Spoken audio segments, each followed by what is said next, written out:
Yeah, you know what I'm saying? This is Boldy James, Concrete, just 227. You know what I'm saying? We about to get into this Be Shine thing of mine. Just grew up, you know what I'm saying, in Motown, so, you know what I'm saying, quite naturally, like, a whole lot of hit records came through my town early as a kid that I grew up. You know, my mama playing on her record player and my old dude sitting in the middle of the floor listening to, you know what I'm saying, acting like he was playing invisible drums, you know what I'm saying? Like, my cousin Ricky, he was like in the streets, so he used to listen to a lot of like Too Short, NWA, Ghetto Boys, and you know, of course, that's what I grew up on, but then as I got to, you know, be mindful and get to pick my own music, I started listening to more like East Coast, like the Rakims, the EPMDs, and then I got a hold of that Nas guy.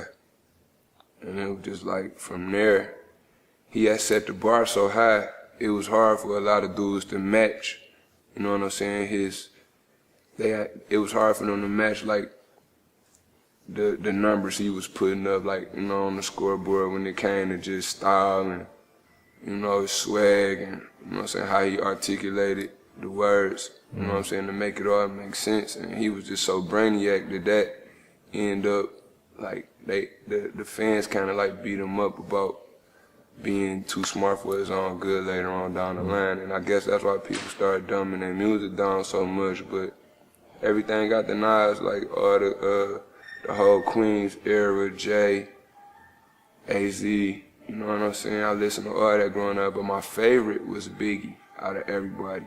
And it's like, you know, he was the most impactful on me because I could really relate to the struggle because, you know what I'm saying, I'm from Detroit and Detroit City run off crime alone. So even if I didn't rap, I always listened to it. And then as I was growing up, getting in trouble and like in school and stuff, you know, like going to juvenile and all that, like I started taking me writing raps way more serious than I was when I was just doing it because I love the music and it was just something to do. And the response I got from the music was that I was better at the music than I was at the crimes I was committing at the time. For me letting a friend hear me rap to me rapping at a talent show at a school to me doing an open mic to me finally getting to a studio to me going out of town in Chicago rocking with the cool kids before they were actually the cool kids. You know what I'm saying? When they were just a thought, an idea. And then that ended up materializing and turning into something bigger than I ever would imagine it would have been. And I kind of piggybacked everything I had going up until that point off of the cool kids. And Chuck is my real cousin. So growing up, me and him been making music. So it was like, I gave him the courage to do something he probably would have never did. He dropped out of school to chase his dream. And he always known me to be real rebellious and, you know, do what I do to get what I needed out of whatever situation I was going through. And when it come to the streets, you know what I'm saying? So Chuck, he never took to the streets.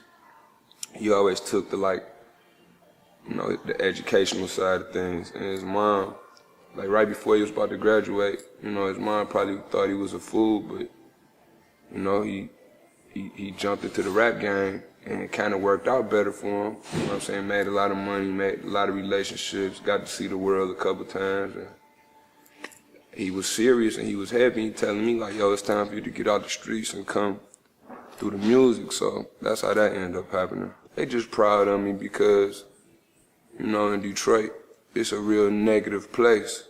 You know what I'm saying? And it'll swallow you whole if you get caught up in that tangled web. So they just happy that I'm doing something positive, anything other than calling them collect from jail or needing to borrow a substantial amount of money because my bond's so crazy or something crazy. Like, they just proud of me that I'm doing something positive in my life is, you know what I'm saying, I'm making a change for the better.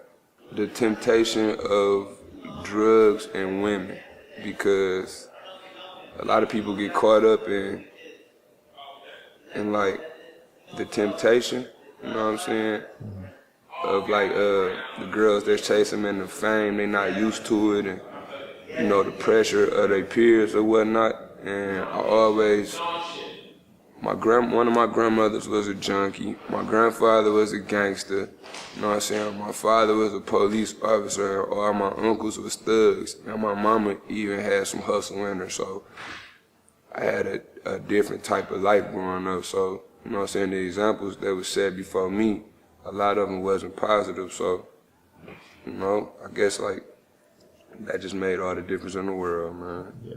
My second video that aired on MTV was called One of One, and I had my baby boy, Boldy, in the video, and that meant a lot to me because I usually like had my real life from the camera, so my past won't haunt me, you know what I mean? And I know my life is changing because I actually put my boy on the camera and like showed him off to the world, you know?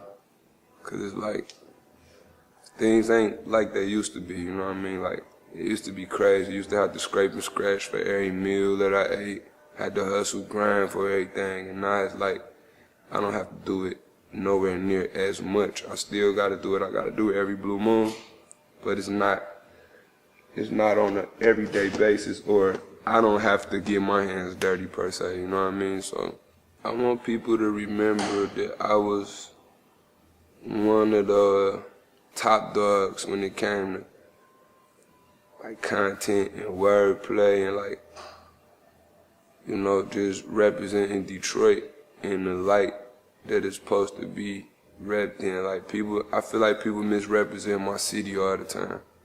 So I feel like I give more of an accurate description of what life in Detroit is like, you know what I'm saying? And I just want them to remember me for anything other than being just another nigga who then got himself locked up, or he done got himself hurt and crippled, or then caught some crazy disease from some straggler ass bitch, or, you know, anything positive that I could be remembered for is cool, even if it's not rap, man.